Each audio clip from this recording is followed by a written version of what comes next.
कंदकोट दुरानी महज कच्चे वारे इलाके में एसएसपी कश्मीर ऐं रेंजर्स जी विंग कमांडर जी अगवानी में पुलिस ऐं रेंजर्स अटालन जो धाड़ेल ख़ादिम भइयो गैंग के खिलाफ सर्च ऑपरेशन। धाड़ेलन ऐं पुलिस में जदीद हथियारन सां फायरिंग, जंहिंमें मॉर्टर गोला, anti aircraft gun, rocket launcher समेत जदीद हथियारन जो इस्तेमाल कयो पियो वञे। पुलिस ऐं रेंजर्स जे अटालन कच्चे वारे इलाके जा ईंदड़ वेंदड़ रस्ता सील करे छॾिया आहिनि।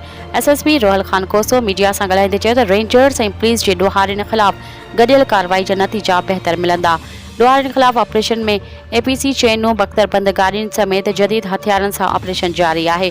जल्द धाड़ेलन जो सफ़ायो कयो वेंदो। ज़िले अंदरि अमन अमान जी सूरतहाल अॻु खां घणी बहितर आहे। हुन चयो त कंदकोट दुरानी महज कच्चे वारे इलाइक़े में पुलिस ऐं रेंजर्स जी अगवानी में धाड़ेल ख़ादिम भइयो गैंग ख़िलाफ़ सर्च ऑपरेशन जारी आहे।